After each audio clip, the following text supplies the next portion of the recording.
Hey, everybody, welcome back to another episode of You Haven't Seen That Podcast, or YHST for short. I'm Isaac. I'm Alva. And this is a show where we cover movies on that growing list of films that has people asking us the question, You haven't seen that? Another intermission edition, but in this time, it is the Halloween edition. The call is coming from inside the house. I have buttons and I like to push them. Oh, there we go. Before we get to all the business stuff, I would like to introduce a longtime listener and friend of the show, Mr. Carlos. Do you want to give your last name or hidden from people? Barraza. Say hi, Carlos. Yo, what's going on, guys? Yeah, man. So we'll get into your introduction in just a second, but I don't want to leave you hanging. We want to remind people who maybe aren't doing so already or are new to the show to follow us on social media at YHST Pod. On Instagram, TikTok, and YouTube. And at those places, maybe I'll get back around to doing video stuff. I've been taking a little bit of a break. Burning the wick at both ends, as you will. But if you want to support us, you can do that on Venmo at YHST Pod. YHST Pod in all the places. Easy for me to say. And now we get to our lovely guest who's wearing a Jurassic Park shirt because he's a big movie fan, which I want to ask you, Carlos, what makes you a movie person? I am a self-proclaimed nerd, right, of all movies. Mm-hmm. I love any kind of genre I'm open to. Jurassic Park, all-time favorite movie. I'm also into video gaming. Do you game a lot? Occasionally game. So a little history of me and Carlos is we were friends back in high school. Yeah, junior year. And then we didn't really hang out during high school. I didn't really hang out with anybody outside of school. But when we were in our early 20s. Yeah, this was in 2012, I think. We lived close enough next to each other where our middle ground was that what was it, Krikorian or Sinopolis? It was Krikorian back in those days, yeah. And when it was bed bug infested.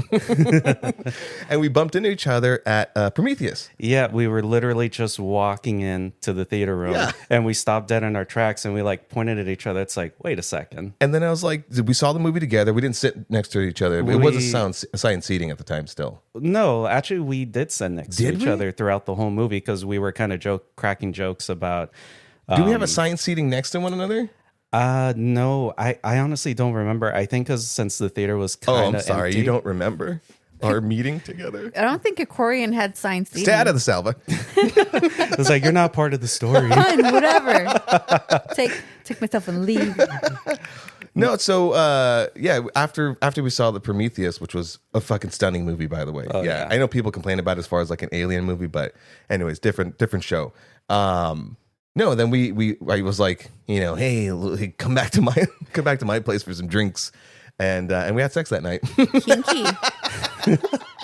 Well, I would have preferred to leave that intimate part out for Alva's sake. I can cut it out. I'll have you listen back and you can tell me what you want to edit out.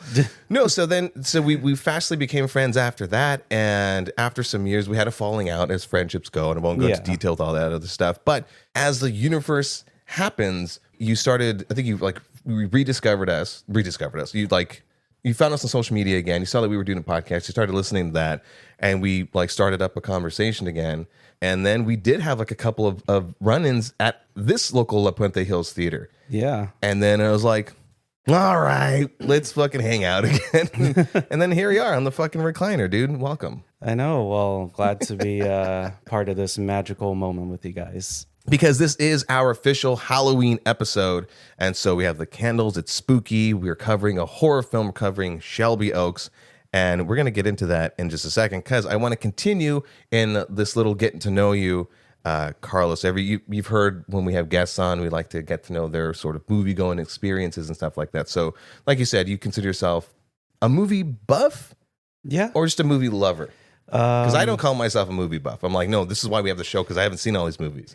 I guess a little bit of both because with me, anytime any new movie coming out that I'm really interested in, I love to know a lot of the behind the scenes stuff. Trailers, I'm usually pretty open to watching. I know you guys usually try to, Alva especially, I know you avoid them because of Amazing Spider-Man 2. gave away so much. He remembers. Yeah, there you go. Oh, See? yeah. Listener to the show. But like usually when I go in watching, I just kind of like block out everything. Yeah. That's just me though. Like I can mentally like block stuff so I could still try to be surprised, even though like I hear about rumors, leaks, I'll still read about it, but I'll just block it all out when movie's out. Are you like in the same boat though? If if there's too much information about a movie, does it then ruin your experience with said movie? No, because honestly, like there's some stuff that just turns out to be false. So That's true. You know, so I'm like, okay, that didn't happen. But honestly, like if any of that stuff ends up being false, like I end up enjoying it more.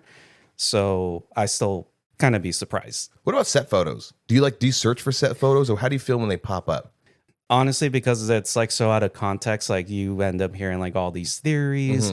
I just kind of like when people talk about like, oh, the costume looks like trash. Yeah. But I'm like, well, it really, it irks me whenever like people comment on that. Cause I'm like, well, the lighting isn't good. Of course, it's not going to look practical. Well, not practical, but like it's just not going to look good. And that's what sets you above the normies. And this is why you're on the recliner talking about movies with us today. A couple of questions I usually ask people is, and this is probably an obvious one, but like, how do you prefer to experience movies? In the theaters, at home, on your phone? It's okay for the latter. Theater. We don't judge. Okay. No, theater. I mean, You get to sit on the couch. been a moviegoer since, Yeah. well, as far as I can remember, age of 6 when I went to go see Batman Forever. I think that's Nice. the earliest movie I can remember seeing that my parents took me to. You know what? I need to add that question for the getting to know you. Like, what's your earliest recollection of going to the movies? That's a good one. Yeah, I'm going to use that. But like so obviously, like us too, it's like we like to go to the theaters because the movie is meant to be seen on the big screen. Sound, Dolby, IMAX, either one of those. Will you settle for a standard? If it's something that I know it's meant for IMAX or Dolby, I'll go watch it in those Nice. formats. Good I man. mean, advantage of being an A-list member with AMC, so go subscribe. Sponsor us, AMC. God damn it. Yeah, AMC, I break your bone. Hey, I have AMC. I have your logo tattooed on my forearm, so you please do. sponsor me. That's That's right. Let me see it right. again. It's on your. Yeah, dude. I'm taking a picture of that later and putting it up on our fucking promo. Now, but if and when you do watch a movie at home, what's your preferred medium? Like, do you like to just TV? Will you settle for watching something on your phone? Because I know you have your DVD and Blu-ray collection. Yeah. Usually in the past, when we were talking about a movie, you would jump in and go, "Hey, I have that movie on Blu-ray." I know. I just had to be that person to be like, oh yeah, I got that On Bluray. physical media. So I'm what a would you huge prefer? proponent of physical media. I know. Same. No, same. Yeah. I mean, like, I not that we plug anything in or I can't remember the last time I put in a DVD, but like, I still like the idea of having physical media. My brother, shout out to my brother. He's been on, I'm actually going to do an episode with him in a week or two, but he had his collection and then got rid of it. And I was like, why? He's like, I'm never watching him. Like, I get it, but it's hard to get rid of your physical collection. I don't know. Yeah, it's just like for me, I'm a collector of, a proponent of physical media, as I was saying, because as much as streaming, yes, it has its advantages, but with physical media, you own that copy. Like the streaming platform could easily take that movie out. But you could watch it whenever you want. And plus, if your internet's ever down for the whole day, you could watch. I mean, Exactly. It's also like one of the reasons why we haven't done as many breakdowns, because at times we're like, oh, it's not available, or we have to rent it, and it's like it's expensive to rent. So make sure to support us, everyone who's listening on Venmo at YHST Pod, so that we can actually like rent these movies to go down the breakdown. But yeah, no, I love a good physical media. I've yet to watch a movie like on old fashioned, reel to reel. When you're in the movie theaters, though, when you're watching a movie at home, what are your preferred movie snacks? Do you like to snack? Like, you know me, you saw me, you sat next to me when we were watching this movie. I'm just chewing gum. Depends. I mean, if at home, I rarely eat. I'll rarely like snack on anything. Theaters where I'll splurge a little bit and I'll snack. Just again, movie going experience. What do you usually do? Like your classic bucket of popcorn? Sometimes popcorn, M&Ms. Well, Reese's Pieces. Do you get fancy with it? And do you put the M&Ms or the candy in the popcorn? I'm ashamed to admit to this. I've never done that. Good. You're not as freaky as I am. You know what? I don't think I've had this conversation with people yet, but like, other than like your traditional popcorn and candy, What's your thoughts on like those movie theaters where they have like you can order a burger or a steak and beer at your chair and it's a full like dining table thing? Oh, I mean, it's luxury experience. I mean, at least it's like if it's worth the quality if for the price. Because if you ever go to the iPic Theater in Pasadena, they do that. They'll bring you your beer. They'll bring you like actual prepped food. It's not like frozen and then they just like heat it up in a convection oven. I always felt like it was distracting though. Like I'd be sitting there, somebody would be ordering, and maybe they have an issue with like the kiosk or whatever, and then they're just there, cling, cling, cling, cling, like, you know, cutting into their steak. I'm like, are you watching the movie or not? That is the downside to it. Like you do hear the clinking, or you know, the server kind of gets in your, you know, in your view of the screen. So it has its pros and cons, like anything else. And now, stepping away from the snacks, but going on to your actual talking about movies. What is your comfort movie, and or favorite movie, or comfort movie, or which? I mean, are they kind of one and the same? I want to say one of my comfort movies is the first Alien. There's just something about like the opening, well, like the first act when like the crew are just waking up out of their cryopods, and it's just, again, it's truckers in space. And I don't know, that there's just something, it's kind of hard to explain. I mean, that was the first horror movie I ever saw to completion in theaters at like 12 years old. Not a claustrophobic person in general, but that movie made me feel claustrophobic. Really? And so it did its job. Oh yeah, definitely. And that was kind of like one of my gateway movies into the horror franchise. You know, I honestly can't say I've actually sat through the entire. I don't think I've seen bits and pieces of Alien. I don't think I've seen the entirety of it. Really? We'll have to. Yeah, don't look down on me. We'll have to cover it together. Why you haven't seen that? Yeah, I know. This is why I'm not the movie buff. It's the original Alien. Remember that? The Alien H.R. Giger Alien. And what movie is on the top of your list of films that has people asking you the question? You haven't seen that, Carlos? Ooh. Yeah. Well, I've seen Lord of the Rings. I've seen Godfather. Oh, man. We can keep you, I guess. He's seen everything. God damn, you have to rub it in my face. Like, you know, I should have been better prepared to, like, I should have been aware that I would get asked that question. I know there's stuff I have not seen. It's just kind of trying to remember, like, what is it, though? Pull up our list. I want to see if there's, I want to find something. Okay. Something that, jumps out. Like, run through your list and I could tell you, like, what is it that I haven't seen? Because you know what Sophie's Choice. No, I have not seen that. Okay, well, there you go. First one. Yeah. The first thing. Because like usually when I ask people, there is that one that's just on the top. It's broiling at the top of their list, and they feel they can find it by searching their guilt. Yeah, well, the fact that I've never even heard of it, like I can't really say that's the top of my list. So who's in that? I forget. I don't know. It was just there when I opened what else? the list. What's a big one? Chicago. That I have seen. Yeah, you have. 8 Mile. Long time ago. Okay. Rosemary's Baby. I have not seen Rosemary's there we go. Baby. There we go. So Okay. There we as go. a horror fan, I could say I have not seen Rosemary's Baby. Yeah, they're Julie Garner's going to be in a series spinoff of that. Oh yeah, that's right. They're making a series out of it. Things that we didn't know that we needed or asked for. So, since we're talking about horror films, and since this is a Halloween episode, I kind of want to segue into something a little bit more personal. Okay. And I want to talk about ghost stories. Now, sometimes we like wait to the very end, but we're going to segue into ghost stories, and from that, we'll jump into the movie. Do you have a ghost story or two of your own? Yes, I actually have a couple. One short story and then one that's a little longer. Hit me with it. I'll start with the short story. Go for it. So, have you guys ever heard of the Whaley House in Old Town in San Yes. Diego? Yeah, we visited. We didn't get a chance to actually like go inside of it, but we visited the outside of it. I did go in the inside of it once during a weekend getaway in Old Town. So I don't know if you're familiar with the history of the Whaley House. You, Elva? I'm very well aware. Okay, so Elva will kind of maybe fill you in on the historical bits. Maybe next time we go, we will find parking early on. That was a problem. We couldn't find parking. Yeah, I think like we took an Uber there. I think that's why like we didn't struggle Yeah. at the Uber. time. All right. What? But there were a few tragedies that happened in that house with the Whaley family. Now, inside the house, it's pretty, they preserve as much as they can. Like they have a lot of the original furniture. Like the bedrooms, for example, are kind of sealed off where the entrances of each bedroom has plexiglass where you could take one step inside to take a look, but you can't go any farther because it's all the original furniture of the period.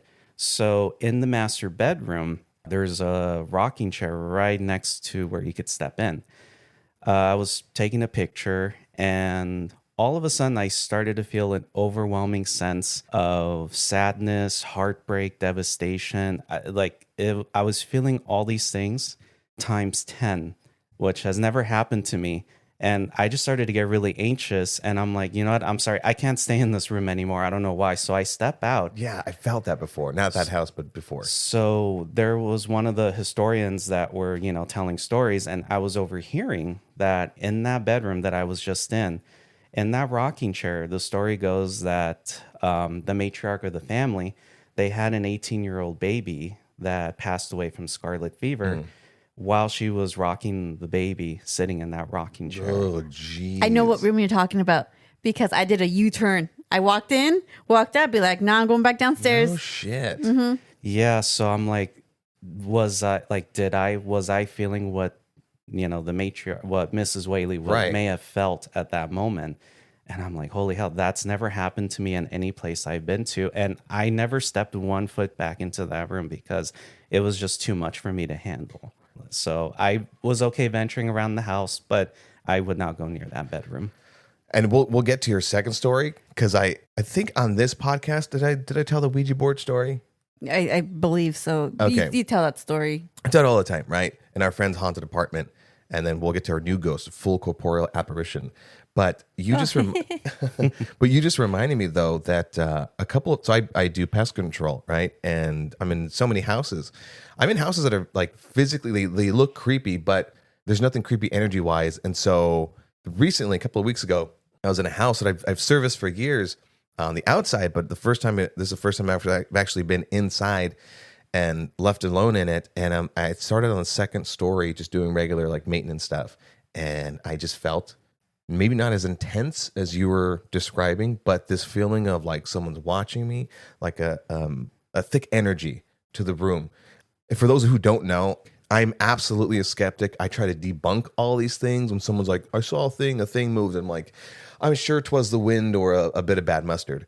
But every time I would descend to like the first floor, then it got more intense. And I felt like how you described it, uncomfortable, like you needed to get out of there. Yeah. Obviously, I couldn't get out of there because I had to finish my job. And finally, I was in this one room and I just felt more intense energy, and it got thicker and thicker until I finally had to go into the basement. Just like out of a horror film, you open up the door and there's this long stairwell, and only this little single bulb is lighting up half of the stairwell, and then the rest of it is this dark abyss, and I have to go down there. And the basement had like 2 chambers, and every room that I had to open, same thing, small light bulb illuminating like a quarter of the room, and just the rest of it, I don't know how deep the room is until I finally find the light switch and turn it on.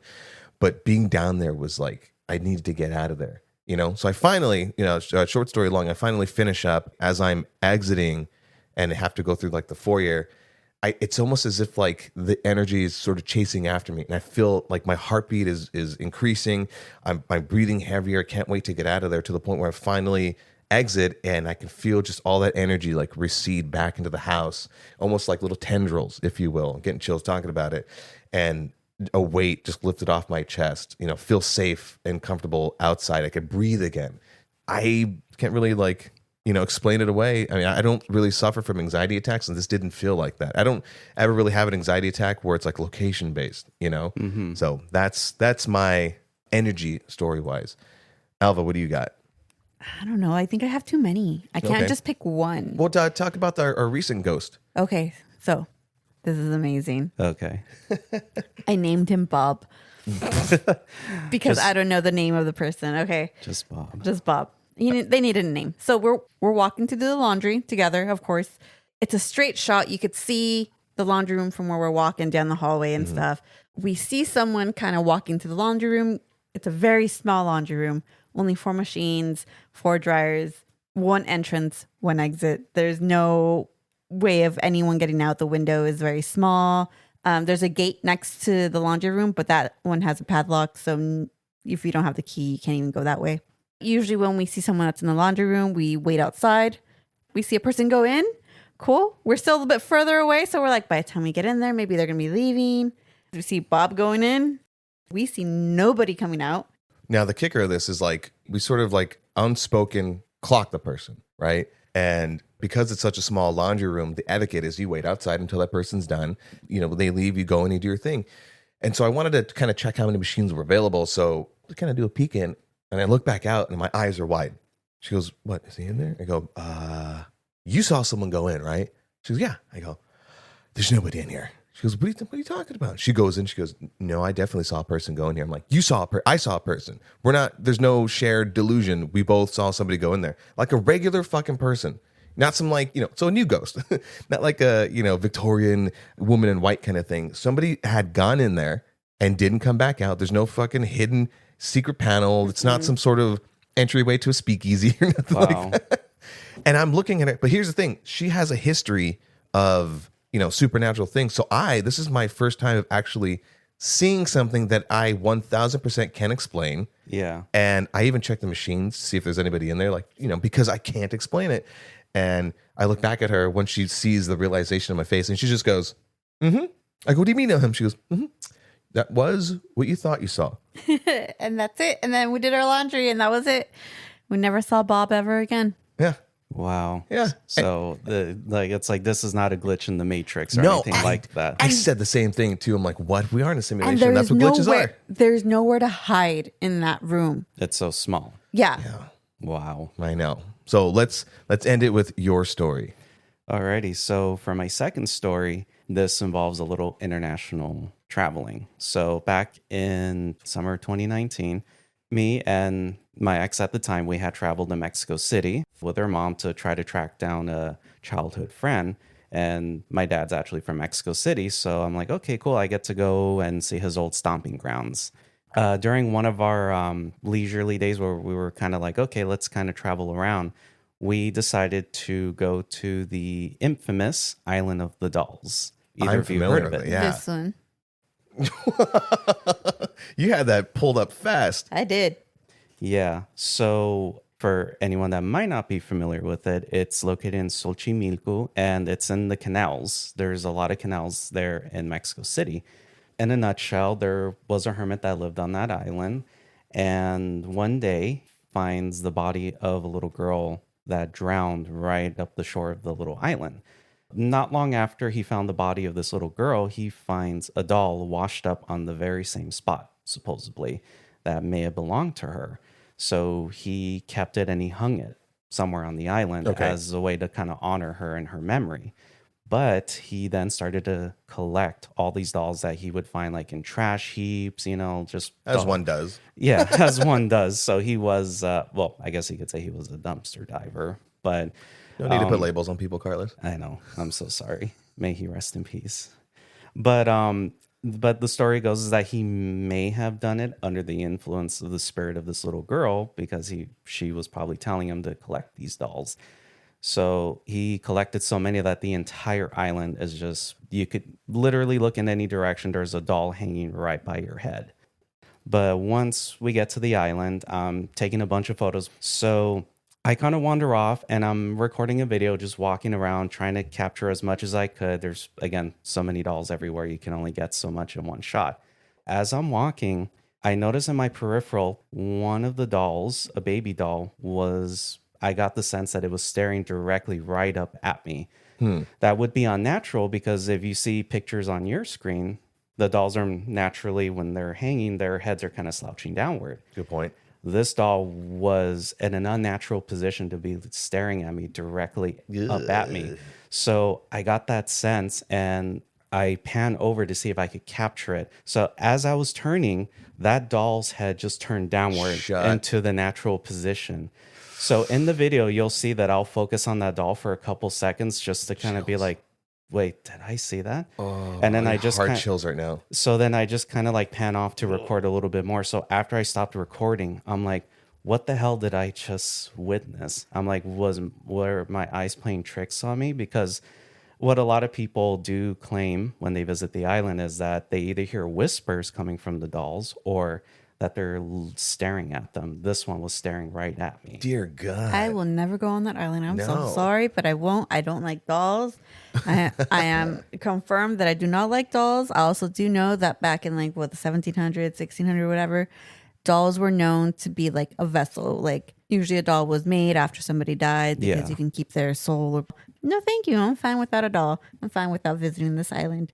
It's worth checking out out of morbid curiosity. And if you're brave enough to go, because of course there's also a bunch of spiders. Nah. I love. Oh, what? I thought we were gonna go see the spider Well, I mean, exhibit. yeah, but you got dolls and spiders. Now I don't know if it's a doll touching me or a spider crawling on me. Either way, I'll be. Do you have to take a boat to get there? Yeah, so it's I'll be on the boat. It's a chalupa basically, small wooden boat. And they're not motorized boats. Like these are people that are using poles to like use leverage to just like push the boat along. So Just the ambiance is already built up from getting. Now, when you're on the island, like at that moment happens, do you feel how you were describing it with like the Whaley House? Do you feel like this oppressive, like you need to get the fuck out of there? No, so I didn't experience it on the island. It was just more like it just felt so creepy being there because again, you don't hear any background traffic because you're so far away from like the actual city. All you're really hearing are just like birds. So it's not like dead silence, but you're just hearing like, it's more silent, but you're hearing like birds chirping. But just the fact that it's so quiet there, like it does add to it where you're just pure surrounded by all these dolls that have like moss on them. There's bugs like that have like nested in the hairs of the dolls. Dirty and leaves. I know Dirty. the Stuff. pictures I'm looking on at these things. pictures. Is creepy. And Thank again, you. I'll totally show you guys all the pictures I took and you'll see. So it doesn't feel like you're walking into a horror film when because you've seen a lot of horror films, and you go, why would that person put themselves in that situation? Oh no, like it's a little bit of an adventure again because it's an hour and a half to get to that little island and then an hour and a half back. So it was like a little adventure, and it's like, okay, this is like the typical setup of a horror movie. A horror movie where it's like stupid tourists want to go to a haunted island. That's how it starts. Just because like they saw it on the internet, like on a YouTube Carlos, show. this is how cold opens to Law and Order start. It's that, and then you're dead, and then cue theme music, Carlos. I found a way in. I'm so sorry you all had to listen to my rendition of Law and Order. I might cut it out.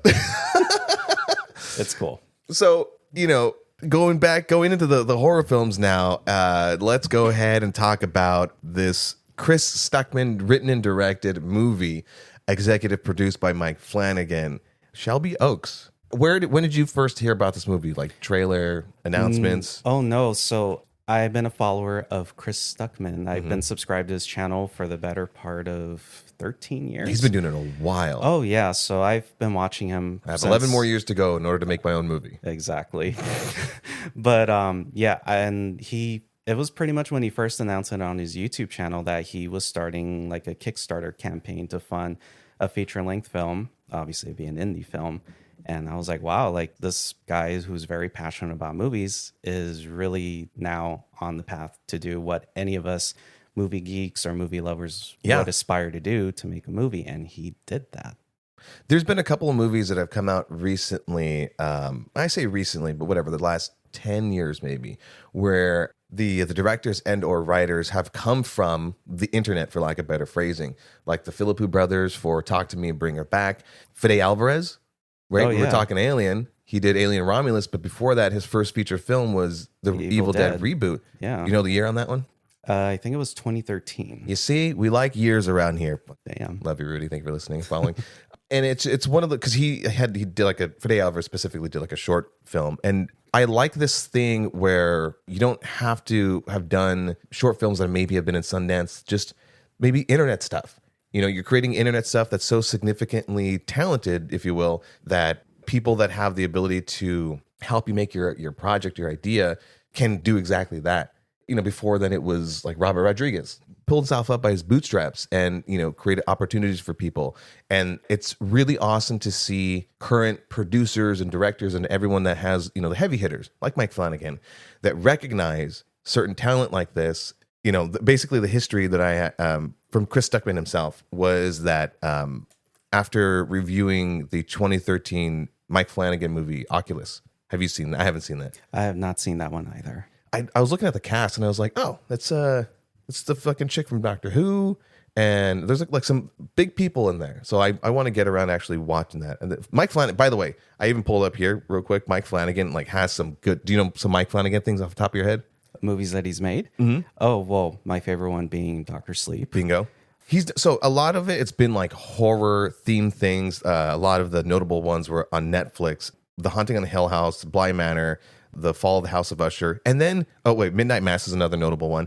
And then did like a really heartwarming one, The Life of Chuck. Oh, yeah, that was a more recent movie. Taking a break from horror stuff. So, he needed to cleanse his mind. Oh, and he's going to be, writing and directing Clayface. I think he just wrote it. That's awesome. So Flanagan, after seeing, basically, he liked what Chris Stuckman had to say about Oculus, reached out to him and noticed that he was writing stuff. Noticed during Chris Stuckman's reviews that he was talking about, he's sort of writing things, and they reached out and, it became like a mentor-student sort of thing, and would give him notes on things and would point him in the correct direction. You're not going to be the one holding the proverbial pencil and like telling you how to write it, but noticing some things that need to be worked on or whatever, to the point where Stuckman had eventually started writing Shelby Oaks, and then it became more of like a serious relationship, and executive produced it. So in a general nutshell, before we dig deep into it, because we always have a conversation about the movie when we're walking back to our vehicles, what was your thought about it? Out of theater reaction, if you remember. Out of theater reaction, I really enjoyed it. Mm-hmm. I mean, for his debut film as a director, pretty solid start. Totally, like you see like a lot of influences from like 90s horror films like Blair Witch Project. There's hints of early M. Night Shyamalan, like when he was in his prime, just a little bit, which he got a lot of appreciation for. M. Night. Signs was like a big movie that Chris Stuckman owes a lot to, because he said like that was the first movie where he was able to have an actual deep conversation about film. Interesting. Yeah. Alva, by the way, we want to read the tagline on the movie? Yeah. For those who aren't familiar with Shelby Oaks is... A woman's desperate search for her long-lost sister falls into obsession upon realizing the imaginary demon from their childhood may have been real. So this movie is an interesting, like you were talking about, it's an interesting combination of found footage, documentary, and then your traditional movie-making storytelling stuff. From a first-person perspective. Yeah. Same. Out of the like the immediate reaction was like, that was enjoyable. I liked it. I like that we saw it in theaters. I like supporting someone who's like, this is their first feature thing. And I heard somebody else phrase it like this. It was ingested easily, but doesn't exactly digest well. The more I sat with it, the more I thought about it. It's not a terrible movie, but there are certain things that could have been improved on or changed or left out and stuff like that. And I go, not a bad start though for a first timer. Elva, what was your overall thoughts? Okay, I'm not a big fan of like the found footage and stuff like that. It just never really got my attention. I would watch it, but it's not like a go-to or anything like that. So I didn't like that part of the movie. Everything else, I liked. It was just that found footage part kind of threw me off a bit. But I did like the whole take of maybe taking all three things and making something new. I like that part. Okay. Yeah. The other part was you always have that one person's like, really? I think it's just all in your head. Yeah. Yep. But that person like was very, usually it's when someone has a character in their movie and it's like that, they're always around saying like, really? Are you sure? It's not just in your head. This one was like, it's just in your head, leaves and not in the movie for a while and then comes back. And I'm like, where the hell are you? And then the other part is there's a lot of things in this movie where I'm just like, that is a big no-no. You would not just go in there. You would not go do these things. Especially, like in Mexican culture, it's like walking away, turn around, walk away. Typical, like, why are they going in there? Do you want to talk about the good things and the bad things first? I guess we could start with like the positives. All right. Yeah. Positives, and then you can. I'm not going to rattle down a list, but you can stop me and we can expand on it. Serviceable story. The story moved along where it needed to. We'll talk more on the negatives when we get to it. I liked how it presented mystery. What I love in a movie, especially a horror film, is when I have things to figure out. the whole thing is like, where's her sister? Well, who took her? And you're piecing things together along with her. And the way that they did it with the combination of found footage and documentary style was like unique, because we've seen things like that, whether it be I can go down the list of found footage stuff that I actually like enjoy and did well. This it harkened back to that era of because we don't really do found footage anymore, for the most part. It's kind of like died down a little bit now. A lot of it. Or not a bit, a lot. The great use of score and sound design, which is like, it's always a nerdy thing when we're talking about it, but there's so many scenes that like hold the energy where it needed to be. And I'm feeling the intensity of the scene as it needs to be. The sound design wasn't so like, fantastically like, ooh, wow. But it just less is more, in those scenes that was intense. You would have sort of the warm up of some of the score, and then you'd be left with this like deafening silence of room tone and breathing. And I think it helped those scenes work a lot. Oh yeah, totally. Along with the actress who was what's her name? Like our main actress is Camille Sullivan. You might have seen her in Shorzy, which is this. It's on Hulu, right? FX. Yeah, it's on Hulu. Yeah, I'll treat you real good. I did not expect to see her in a horror film. So because she's like in this comedy and she's a sweet chick, and her performance is, I think, the thing that ultimately saved this movie from being completely terrible. And we've watched our share of horror films, and you have your scream queen, last girl sort of tropey kind of thing. Of course, they're going to make their dumb decisions, but those scenes where she's scared, dude, I really legitimately felt like she was terrified in those scenes with like the shaking and everything. That's not an easy thing to do. You could do like your oh my God, what's behind me? But it's just how it was executed. I thought was fantastic. Good. Yeah. Well, you mentioned, because I'm not too familiar with this actress. This is the first time I've seen her in anything. You said like she's more known for doing comedy. Oh, well, she was in this. I mean, I've only seen her in this one show called Shorzy, and it's a comedy.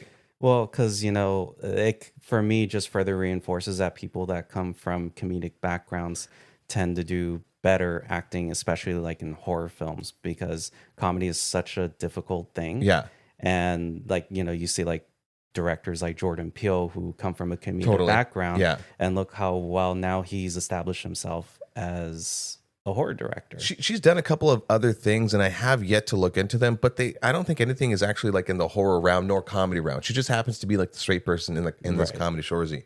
So she her performance really blew me out of the water. Yeah, definitely. The very strong lead performance. First time I've ever seen her. And I'm like, okay, I could definitely see her doing more horror if that's something she does easily pursue. Yeah.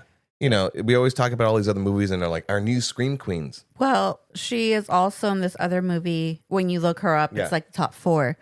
It's called Hunter x Hunter, and it's like folk horror, suspense, mystery, and drama, which I kind of now feel. Okay. But remember, she is a Canadian actress, so she does Canadian-based. Okay. Another notable thing, other than her amazing performance, and by the way, like a couple of other actors pop up, like Keith David. What's he doing in here? The guy's doing side projects. He's in he's now in everything. Even more than Pedro Pascal?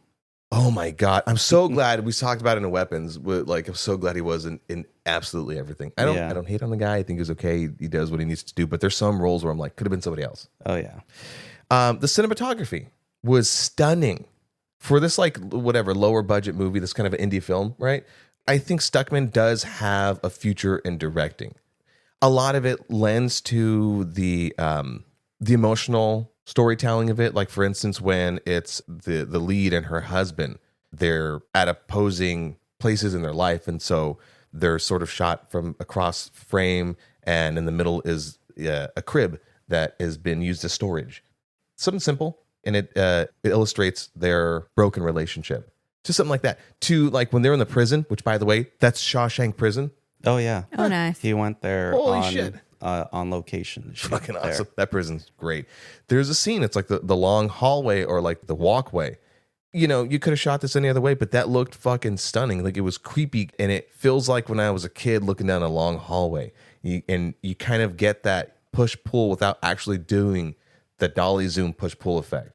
So so much that the cinematography was impressive. Anything stand out to you in some of like the scenes where you're like, wow, this looks really good? I'll say like, yeah, the prison scene especially was the creepiest part of the movie. Like you just don't know because I won't give out too much away, but let's just say like you kind of notice things in the background, like, wait a second. And there's like, I just kind of kept guessing, like, well, not guessing, but like, I was like, oh my God, like, is there something right behind her? Because it's just like, well, it's not like totally pitch black with the way it's filmed. Right. And I remember your reaction when she's in a certain, she's, when she's there. And then you're like, fuck off. Oh, I was like, oh shit. I gasped when I went, oh, fuck off. Yeah. And I was like, okay, that caught you by surprise. It did. And they didn't, that's what I love, like how easy for me to say, Hereditary. I like how Hereditary played with that thing of like, did you see something in the shadow or didn't you? And they did a little bit of that. And when there were those moments where you think that you saw something or whatever, they don't affirm your suspicions. They just move it right the fuck along. And I like that because it sort of lets you be scared like a kid where is it your imagination or not? Which we kind of go into now the creature, the incubus, right? I like how they used the creature and him lurking in the windows. And, you know, when they do the found footage stuff, it was effective where I would kind of hold my breath and gasp in a couple of those scenes. So with the found footage, with when you're actually like in the traditional movie making storytelling stuff, I mean, it worked. I like the creature design too. It didn't feel like, you know, something you would see at a Halloween store. Like it looked really good in the film without showing too much of it or anything. Yeah, it was definitely like the less is more. Like they didn't like show it like in full light. It was always like in the background, never fully lit. And you would just, again, like you could kind of see some features, but again, it was never like overshown too much. It just gave us enough to like get creeped out, but you know, like, but your mind is just guessing like what it looks like. And again, that's part of what makes like any creature design good. Like, it's just like less is more. Like you only see glimpses. You know, one, I don't think we actually covered it on podcast, but I know we did a video review of it, was the last voyage of the Demeter. Did you ever watch that? Oh, yeah, I watched it. Everything was in the dark and all in shadows and stuff. And, you know, the movie was a hit and miss. But I loved the creature design and just exactly that. You just kind of sort of saw it in the background. And the fear lies within not knowing if it's there and not knowing if you're safe or not. And this worked. This did the same thing and it worked. Do you have anything else good to say about this movie? I will before we start shitting on it. I know. I will say for me, like the first 20 minutes, like the whole setup of the story, I definitely enjoy because I spend a lot of time on YouTube. Like if any of you know me personally that's listening to this, like I do spend a lot of time on YouTube. And if you kind of see like my feed, my algorithm is usually full of these YouTube channels that are kind of similar to part of the story with the paranormal paranoids. Got it, yeah. So I watch a lot of like these kind of documentary style videos of haunted locations, well, allegedly haunted locations. And kind of seeing like the old layout of YouTube, like it's like, yeah, this was definitely made by someone who grew up on YouTube. Yeah. And it's kind of like, again, for me, a little nostalgic to see the old YouTube layout from 2008. So that, again, for me, it was a pretty good setup. And I thought like, okay, this is like a full documentary kind of style. But but again, as the story progresses, where it's not entirely like that. So if you're not a fan of the found footage style, like, don't worry, like it doesn't really focus. Yeah. Well, it is part of the story, but at least it kind of uses it a bit wisely. That's what I enjoyed the most, where because I love like traditional storytelling, and because we haven't had the found footage in like so many years, to sit through that, it needs to be a short movie. So when a certain piece of evidence, if you will, is like introduced, and then she then watches said found footage, you get it in those little bits, and then you're locked in, and it's used well enough, and then you can move right off and right along. No, I like that. I will say now, to kind of segue into like the talking bad about it, unless you had anything good to say, Elva. I like the glowing eyes, and that's all I have to say about that. I love a good glowing eye. Sinners had some glowing eyes. Oh, yeah. Yeah. Oh, the ending. I like the ending with the glowing eyes, how... Well, let's not spoil it. Yeah, anyways, I just like the ending and glowing eyes. All right, let's shit on it now. You take first stab. I just felt like, like the second half of the movie wasn't as well written. So again, like to Chris Stuckman's credit, like he like had a pretty good setup, good solid setup for the story, easy to follow. But I just kind of felt like a lot of the decisions that characters made in the movie throughout the film were very questionable and cliched. So there is a lot of cliche elements of the story that's like, okay, like you could see it a mile away. Like, okay, this has happened. Oh, okay, jump scares coming, and it's kind of like, oh, okay, like maybe it's not the best. There's a lot of parts that are just kind of weak with the writing. So you said it at the top of the episode or top of this discussion that it you can see where the inspirations were, right? I don't think it was so heavy-handed where you go, oh, that's totally that thing. Like it does become its own thing. But because of the influence being such like traditional classic movies and then all compiled into one thing, I feel like there were so many moments where there was a bit of an identity crisis. At times, the found footage, I think, actually worked. What I personally didn't think that worked was the documentary portion of it. Like, I get it as, so in other movies, it might have some sort of documentary thing to sort of build up or tell the story and then lands you where you need to be. But it was like practically like the cold open, the first, 20 minutes was the documentary. Yeah. And then you kind of sort of revisit it later on in a 3-minute bit. But after that, that's it. I think that they could have done without the documentary or the lengthy time we spent with being in that documentary portion of the film. But what I think that the story lacked was depth. Now, I mentioned before that Philippou brothers would talk to me. We talked about weapons. What was the other one? Damn it. But together, right? A lot of these contemporary horror films are deeper. There's something that we can resonate with and something we can learn from it, something that hits us emotionally, hits us psychologically.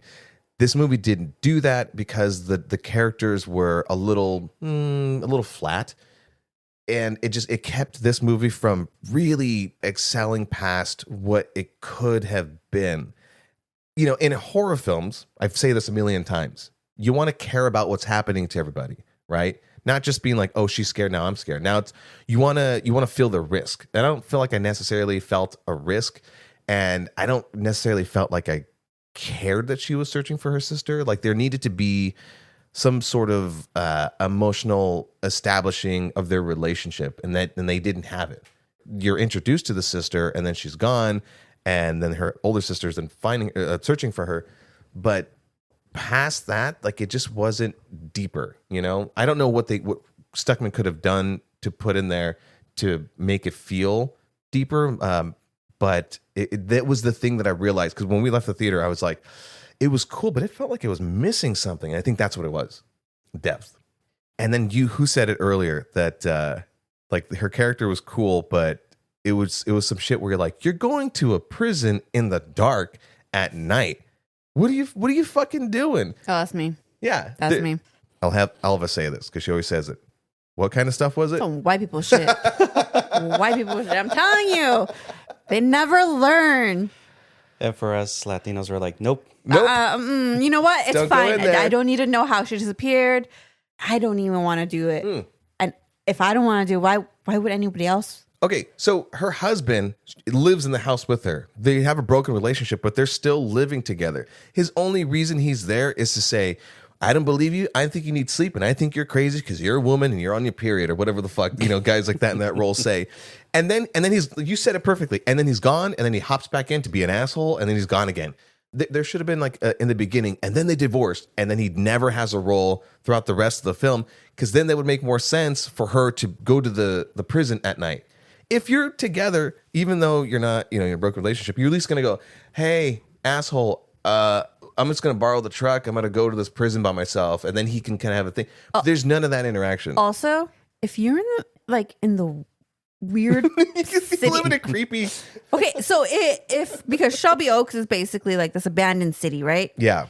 How the fuck does it have reception for her to send out a text? Yeah, there's some that was a plot hole there. It's like, wait, so how is she able to call for help? Again, no spoilers, but It's like, oh, wait a second. I thought this was like a whole dead zone. Right? Like, there's no towers nearby.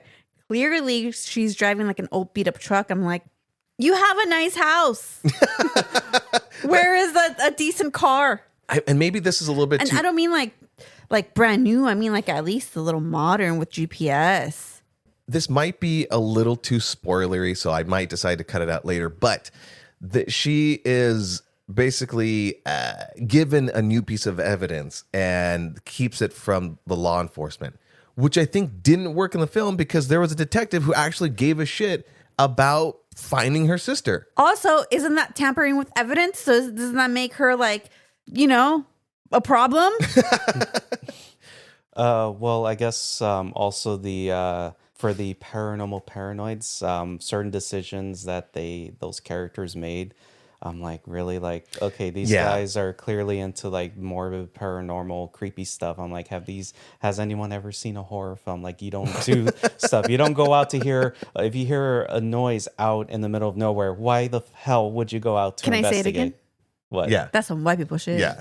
Because the detective could have taken that place of like the husband of maybe they have more of a relationship as far as like, well, here's what I'm doing, Detective so-and-so, and I'm going to go, no, you shouldn't go out there. Let me go with you or something like that. But it just, it just didn't work for me at that end. I guess with the, I'll just say like the reveal at the end, I'm like, it just like it was just really weak. Like, it was. For me. Horror films have a problem with sticking the landing. And that's what you said it. Like the first half of this was strong. And then it just sort of got weak at the end in combination with, trying to find its footing. And I don't think it did that. Again, a lot of scenes were creepy. There were things that were like intense. And I'm like, what needs to happen is that Stuckman needs to sort of either beef up his writing or partner up with somebody and have them punch up whatever his stories are. But he can stick with directing. It also felt like they were giving like here's the final act, but wait, hold on. Here's final act 2.0. And I'm just like, why are you adding a fourth thing to this? Just end it. Like, have you not reviewed enough movies to know that you want to end it at the third part? Like, the hell, man. So because this movie was influenced by all these other more classic horror films, I think this particular movie, Shelby Oaks, would have been successful 10 years ago. Before all of the deeper movies like Talk to Me and Together, it just back then 10 years ago we were okay with all right, this is a chick finding her sister and then creepy shit's gonna happen, and how are you gonna do those tropey kind of things and sort of subvert those expectations. This would have been perfectly fine then, but I just don't think with Chris Stuckman's current writing ability, I just don't think it hit that mark. Yeah, I feel as though like either if he does get another opportunity, which I hope he does, to do another feature film, either like I think for him it'll help to either have a co-writer or have like somebody kind of do another pass, like say of his script, just like, okay, look, we're gonna spruce this up. Okay, like maybe this part doesn't work, so I'll add this, or if he directs another movie, it's someone else's script. Mm-hmm. Yeah. I feel like one of those two routes would benefit him more. He needs somebody to tell him, end it. Like that, end it there. Like no adding, no, end it. Also, don't give me additional information that I don't need. He needs someone to tell him like, hey, if your character has blood on her from a really traumatizing incident in the daylight, can someone go in and wipe the blood off her face? Hours passed by. She continues investigating with blood on her face. I'm like, is nobody afraid of like hepatitis or whatever? Yeah. What the hell? She's got AIDS now. That's how she dies at the beginning. She's like AIDS. throughout that part of the story, I'm like, okay, so we're gonna ignore the blood. And fucking got me. And I got like, okay, after the whole statement, because the statement thing, and maybe like a little bit the beginning where she's kind of just like before going with that newfound evidence, maybe like, let me take a minute. Let me go change clothes. I thought like the husband or the documentary person, whatever, was gonna like, hey, are you okay? And then that's their moment to kind of clean the blood up. Or maybe if the husband's still living in the house and they're separated or not trying to have a baby or whatever, maybe have him care a bit. Be like, I think you need to go, let's go get cleaned up. Yeah. And then like you can do whatever else you want, because I feel like that would be better because your mind would be clear in a way after. But nobody told him no. There's a parody version I see of this movie where she's living the rest of her life and doing stuff and shopping, and she has blood on her face still. Like, honestly, all throughout that part, I just kept staring at that blood. I'm like, when is she going to get to that? It took me out. Like, I was fine. And then that, and I'm like, now that makes me feel like I am actually watching like some newbie movie. In closing, and then we'll move on to our other back half fun segments of the shows.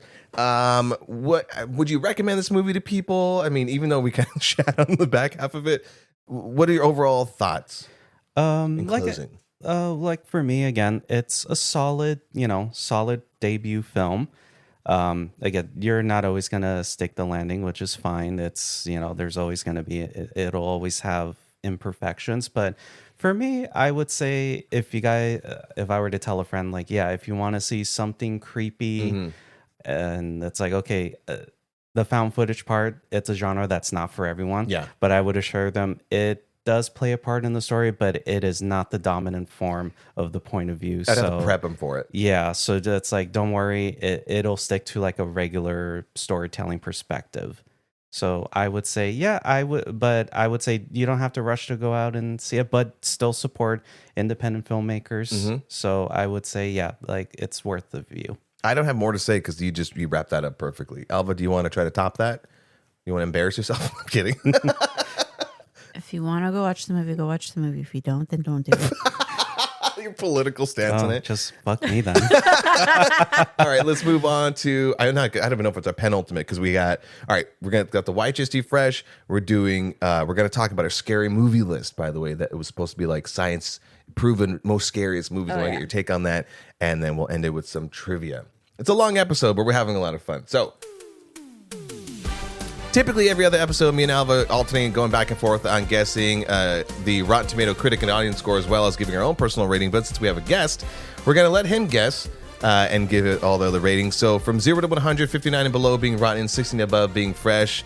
Mr. Carlos, middle name, I don't know, Barasa, it is now your turn to guess all the scores, and I landed it there. One take. All right. What do you give this movie? My personal Rotten Tomato score rating, I give it a solid 80%. It's high. Okay. What do you think that the critics gave it? I feel as though that they probably would have been a little tougher on this movie, so I'll give it. I would say like they probably gave it like a 70. Okay. And what do you think? What do you think the critics, the audience? Excuse me. What do you think the audience liked it at? I'll say probably 78. Oh, wow. All right. So, sir, you are way the fuck off. The critics gave it a 60%. Ooh. So it is just above fresh. It's at that cusp of fresh. 60. Yeah. And what do you have? 59. Oh, you know what? Last I looked at it, never mind, it's rotten. it's floating. Critics, I just refreshed it right now. Critics are at a 59 and audience is at a 60. Yeah. See, I have audience at a 63. So I was way off. So I mean, that's like one of the few times that the audience and critics are like actually 1-to-1. I would have thought that maybe this movie, I would have thought that the audience would have either liked it a little bit more, Same here, or a little like significantly less. But I know you know what? I like that the critics see it. I have it at a 60% for all the reasons that we just talked about it. Yeah, where it had that potential, but the things where it shat the bed, it shat the bed hard. Yeah, but I guess my guess on like critics being a more tougher on it was like, okay, I was kind of right there. I was just way off on like the actual score rating. 80% is pretty high though. Well, again, it's because me spending a lot of time on YouTube, it kind of resonated with me a little bit more. Totally. So I think that's why, like for me, I gave it a much more generous personal rating. I think I would have given it like a 70%. You, Alva? With her judgmental face, she ponders and ponders and ponders. 63. Okay. The blood really took me out of the whole. It was that scene. I'm just like, I can't believe you. All right, we've spoken. There are our ratings, and there are the critic and audience ratings. All right, I want to talk about this. Is a Halloween episode. We have to talk about some scary movies. Have you seen that list of the like science proven scariest movies based on like your heart rate? I've heard of a few entries on that list, but I can't say that I've extensively studied it. This list is solid, and we'll go down it real quick. But it's for For the most part, it's solid. And then there's one movie in particular in there that fucking throws the whole thing off. And I want to know if you've heard of it. So starting at number 1, Sinister, starring Ethan Hawke. Okay, that I knew for a fact would be number 1 because that I have heard. And you know what? You've seen it? Oh yeah, for me it is. I think a bit warranted because of the jump scares and that are just like so intense. Agreed. Yeah, and that's what it's based on. Are those jump scares? You see people's heart rate spikes. At number 2, The Host. I don't remember that one. I don't know if I've seen it. I honestly pull it up. No, I don't think I've seen The Host. Number 3 Actually, before I get to number 3, because it's the movie that fucking ruins the whole list for me, I'm going to jump over number 3. We're going to get back to it. Host is like that found footage stuff. Really? Okay. People don't know. Number 4, Insidious. And I don't know if it's because of that one jump scare. Because we covered Insidious as far like first horror film or second horror film, and I thought it was okay. Yeah, it was not your guys' favorite. I feel like it's a classic for people with horror and stuff because you kind of have the supernatural element to it. But sticking with, what's his name, Patrick Wilson? No. Is it Patrick Wilson? Yeah, Patrick Wilson. I got it right. Number 5, The Conjuring. That is a solid, more than solid movie. That's solid. That was around that era of like your classic, your sort of classic trope horror movies turning into something with sort of like a deeper story. And out of all the Conjurings, it just hits a spot. I had to turn the lights on everywhere. We did, yeah. When we came home, we were like, that was a kind of creepy movie. And you turned the lights on? No, because we had to go across the room and go hit the switch. And we fought over that. Number 6, Hereditary. That is one of those movies where people either liked it or hated it. I really liked it. I liked how they did with like the shadows and stuff. It's creepy. Yeah, I did not see that in theaters, but I did watch it in daylight at home on Amazon Prime. And that's still shout out to Amazon Prime. Shout out to Amazon Prime. Shout out Jeff Bezos. Chills. No, like even in the daytime watching that movie, like it was just so unnerving. It was just like one of the very effective horror films like I really, really enjoyed. So then I have to rewatch it then. Yeah, you do. I don't mind if a movie doesn't have like a jump scare. I love if you're feeling the intensity, the suspense throughout it. So I personally would like Hereditary a little higher up, but at number 7 and 8, Smile 2 and Smile, respectively. Solid films. I think earlier I was talking about how the actress in this film, portrayed being scared. Smile 2, no, not her name. No, it's, oh my God, what's her name? Naomi Scott. Naomi Scott. I say Kim because she played Kimberly in the Power Rangers. In the Power Rangers. What a fucking pull, huh? I know. I gave note to her of how like convincingly scared, and I'm talking about like an intense performance. So she knocked that one out. Smile 1 had like a different feel to it than 2, or vice versa. And with Sosie Bacon, that was just like again unnerving and intense. Number 10, I think properly placed, The Exorcism of Emily Rose. For me personally, I wasn't too scared by that movie, even when I watched it in theaters. So I feel like for me personally, that's a bit of a weak entry, even though it's from Scott Derrickson.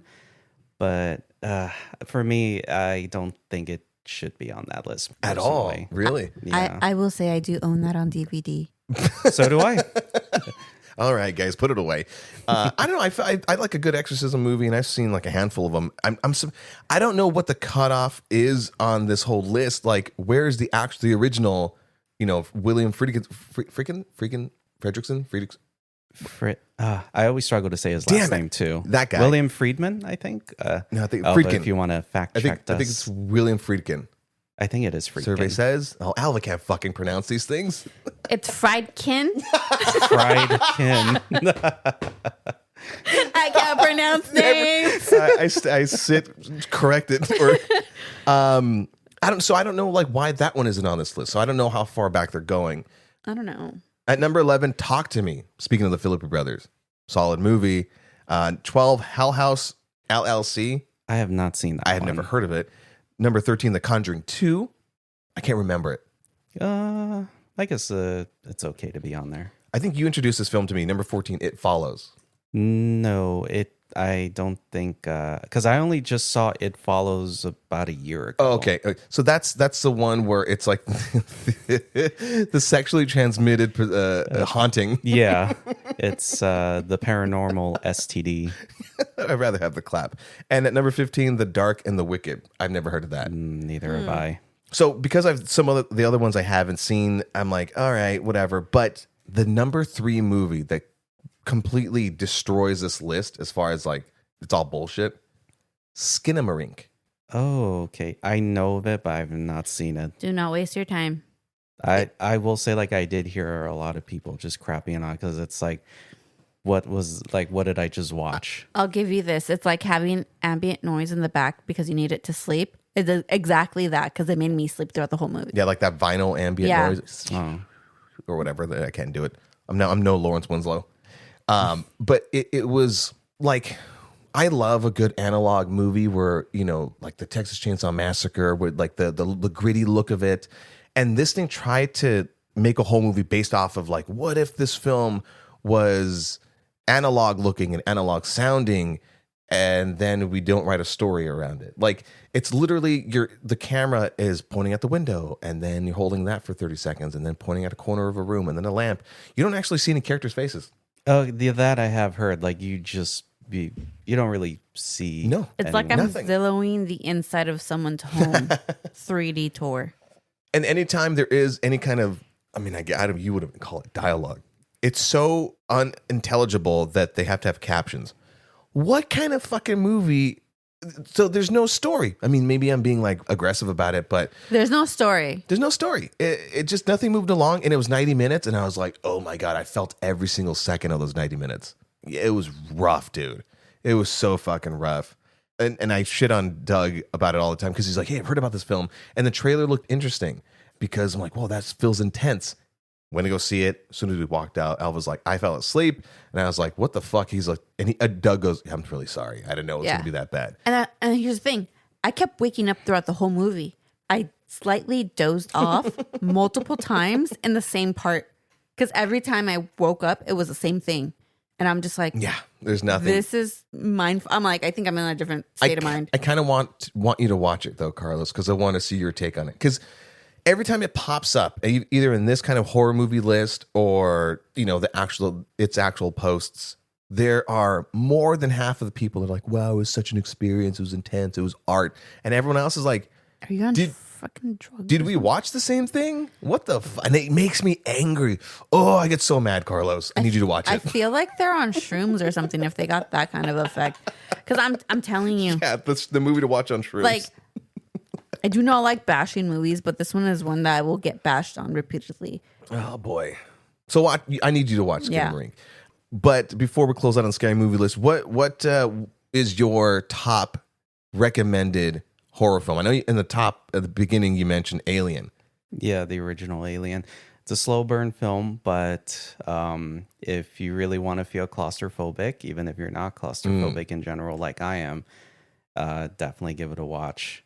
Found footage wise, and going with this theme, my favorite found footage movie, which I would recommend giving it a chance, is a film from Spain from 2007 called REC, R-E-C, like for record. Oh, yeah. Okay. I'm thinking of VHS. Well, do you remember back a while ago there was a movie called Quarantine with the chick from Exorcism of Emily Rose? Yeah. That was a remake of that film. Oh. And then there's also like REC 2, right? Yeah, so that spawned its own The Reckoning. Who gave him a mic? There's like 4 movies. I've only seen the first 2 movies. But that's if you're up for watching a found footage movie. But if, you know, the motion sickness gets to you, watch it on a TV screen. As far as the found footage, I one that kind of goes under the radar, and I think it's worth watching, other than like the Paranormal Activities and stuff, is As Above, So Below. Oh, so funny. Like going back to your original question, like what's a comfort movie? Mm-hmm. My comfort found footage movie is actually As Above, So Below. Shut up, really? I know it's kind of weird, but I don't know. There's just something about it. Like I could rewatch it even with it as background noise. It's a solid film. It's pretty solid. Again, creepy atmosphere. it's not perfect, but I liked it okay. Well, because it was one of those things where it's like it's found footage, and so you have to think from a movie making aspect, like how'd you do certain special effects in the catacombs of France, right? Yeah, France. Yeah. Do you see that? Did we watch that together? Yeah, and I fell asleep. Oh, goddamn, she falls asleep. No, Here's here's the thing. No, you know what? Found you know what? footage, it does not do well for like, I need stimuli. Yeah.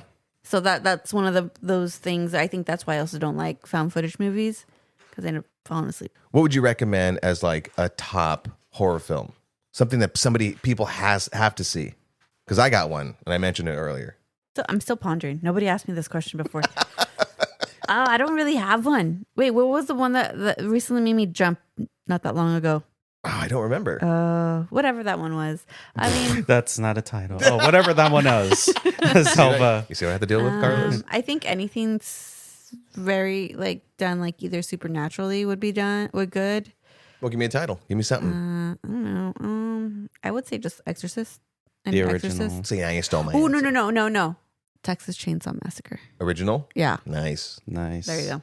Although there was that scene in the reboot one with Jessica Biel where that person, the chick she shoots herself in the head, and then it's that pull through her Full head. shot. That's a practical shot. Oh, yeah. I saw them make that. I'm like, that is so impressive. I too also have that on DVD. Well, do you have the special edition that comes with crime scene photos? I think I do. Okay. I was in a very much of a crime scene state. I hate you both. You see, that's what happens when you talk to a fellow physical media collector. You just kind of flex like, well, do you have the special edition? Oh, God. I went through a DVD collecting phase. I hate the both of you. The Exorcist. I have to recommend The Exorcist. We recently revisited that, a couple of years ago. But the demonic part, the possession part is scary.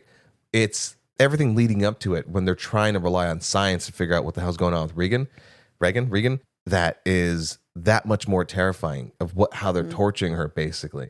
And it holds up. Like, you put yourself in the place of her, and also like being a mom who's trying to help their kid, who's obviously like going through some tormenting things. That movie holds up in so many ways. Now, William Friedkin, he's a bit of an asshole director, and it's one of those things where you go, yeah, you got the results, but geez, at what cost? Like, you're hurting people. I think I forget her name that played the mom, like they hurt her back because he told the stunt guy to pull the rope to yank her back super hard, and like ended up busting her coccyx or whatever. Yeah, so that painful scream that you hear in the movie, that was genuine. That was from the actual pain from impact. Yeah, so what a dick. So that's our horror movie recommendations, and now to end with some fun stuff. All right, now something with a little more production value in a very cringy sort of way. YHST Halloween Trivia. Oh, wait, mine didn't have it. My buttons weren't working. Go, give your ooh. Ooh. All right, that's enough of that. All right, Carlos, I came up with. Alva came up with total of 11 questions in case we needed a tiebreaker. Can you deal with that, Carlos? Sure. All right, cool. Okay. I'm like, yeah. All right, it's so I had Alva set this up where it's going to be a total of 11 questions. Like I said, the 11th one being a tiebreaker. If you need multiple choice, I had her prep some multiple choice. You don't get any extra points for being able to like rattle off the cuff. I needed some help. But I'm also not going to dock myself any points, okay? So, we don't need to put shame on anybody that needs a little bit of assistance with some multiple choice. Go fuck yourselves. All right, so guests go first. Carlos. What title is Danny crowned in Midsummer? The May Queen. Okay, all right. I see we got a professional here. All right, my question for question number 2. What year was the original The Texas Chainsaw Massacre Yeah, we just talked released? about it too. I almost looked it up. I didn't know this was a question. I'm gonna say. Do you need multiple choice? No, I'm gonna. You know what? I'm gonna fucking do this one Okay. wrong. 1967. Too early. 1971. No, you only get one chance. 1974. You should have gone for the multiple choice. I wanted to show off. Go ahead, give Carlos his question. Don't fucking laugh at me. What is the name of the spacecraft know and the this one. crew aboard an Alien? The Nostromo. Okay, I see your flex, and I'm gonna flex you a flex. I think you got this one. Though. Which actor appears in all of these horror movies? The Purge, Sinister, and The Black Phone. Ethan Hawke. The Hawk. The Hawk. He's good. I love him in those. And as a horror, like as a villain, is great. Number 5. When was the first Paranormal Activity movie released? 2010. No, damn 2007. it. Damn it. Finally got one wrong. What is the highest grossing horror movie of all time? I'm gonna need multiple choice on this. The Exorcist, Sinners, Sinister, or It? I'm gonna say Sinners. It. What? Oh, At 704 million. no shit. Yeah. Damn it. Sinners got like 400 and something million. Holy crap. Are you excited for Welcome to Derry? Oh, yeah. Oh, man. It's like a prequel of prequels and shit. Prequel. Fuck yeah. Love me a prequel. What is the name of the virus that infects humanity in 28 days later? The Rage virus. Turns out it was just estrogen. Oh, my God. You had to go there. How many Hellraiser movies are there in the franchise? You want multiple choice? I'll take multiple choice. Okay. 13, 7, 11, 17. Oh, dear God. I'm going to say 7. 11. Fuck. Are you serious? Can you name all of them, Carlos? Go. Do you know them? Hellraiser 1? I Hellraiser could 2? only name the first 3. Hellraiser Hellraiser 2. Electric Boogaloo. Well, I may have got the second one wrong, but the third one's Hellraiser 3, Hell on Earth. Dear God, 11 of them. You know that the reboot that they did was actually pretty solid. I actually really I enjoyed really it. liked it. Next I question. really liked it. Next question. Okay. In which city does 1992's Candyman take place? Chicago. Chicago. Chi-town. Last question. In Jeepers Creepers, the creeper rises. Every how many years to feed do you need? Multiple choice. I want to raw dog this one. Okay. 17 years? 23. Now, because I just did the 11th, I'm just going to do All the right, 11th. go, yeah. Carlos. For Alrighty. extra points. How many killers are in The Strangers? 3. No way. You know this? Oh, you're good, man. Thanks See, for this is why you're playing. the fucking movie dude. Well done. Well done, Carlos, for completing our trivia. I'm not going to hit the button again. Oh, man. And I wanted to do me and you have a quick round of guessing a movie based off of the 5 actors. Okay. Because I feel you're going to kill me You on guys this. get 2 movies each. Okay. All right, for anybody who's not familiar, our little trivia is we're doing it, what, 4 rounds? Mm-hmm. 4 rounds, 2 movies each. We have a total of 5 points available, and the clues given are actors. And we have to guess a movie based on those actors. You get a total of 5 points if you guess it on the first guess, which I did recently, and the episode will come out. And then 4, 3, 2, 1, that last clue is supposed to be the easiest one, or no points if we suck. And I think Carlos is going to fucking mop the floor with me. Okay, who's going first? Carlos? Guess first. Go ahead. All right. I am so sorry about pronunciations of these names. It's okay. Okay.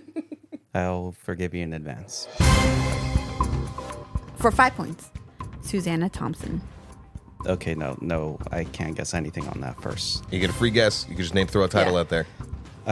Suzanne Thomas. Thompson. Oh, Suzanne Thompson, Hereditary. No. Okay. Michelle Brianna White.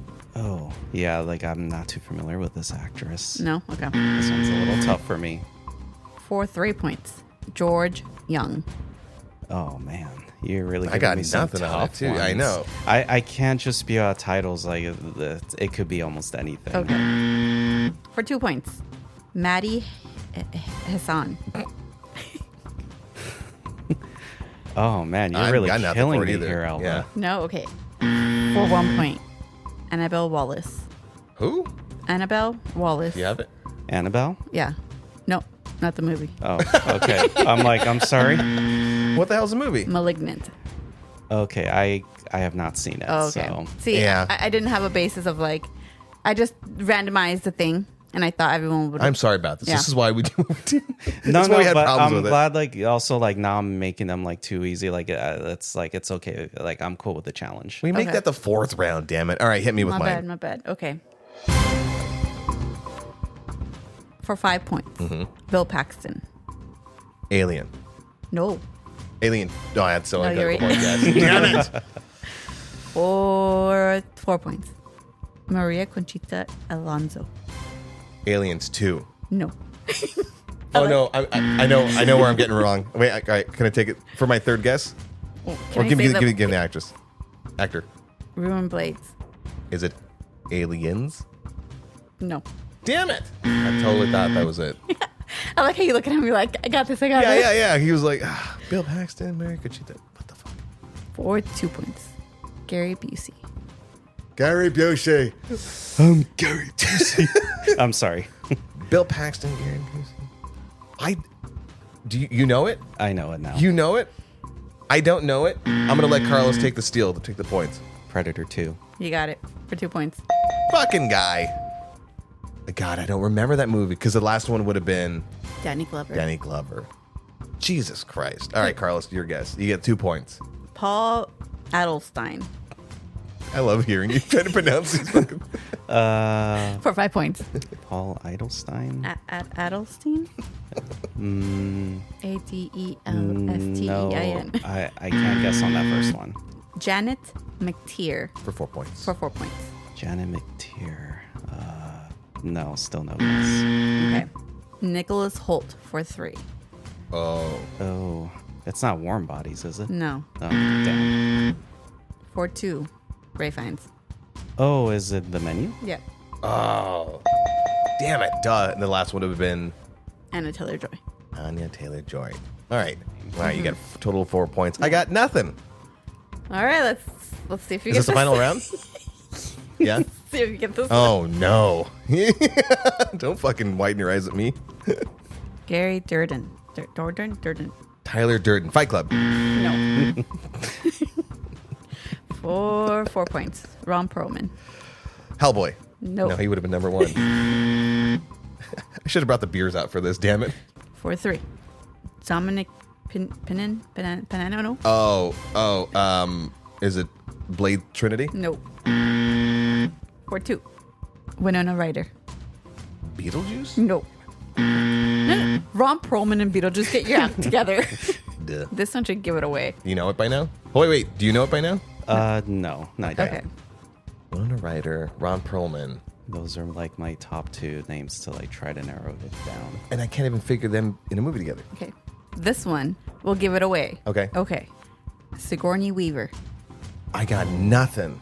Give me a guess. Carlos, steal Sigourney it. Weaver. Steal it, Carlos. Flex, Carlos. What was Sigourney Weaver in? Was Sigourney Ron Weaver. Perlman If you guys and don't get Winona this, Ryder. y'all owe me ice What? cream. It's a fucking animated movie, huh? No. Oh, I don't know. You know? Nothing? Oh my I take goodness. it back. You guys both owe me out. Bubba.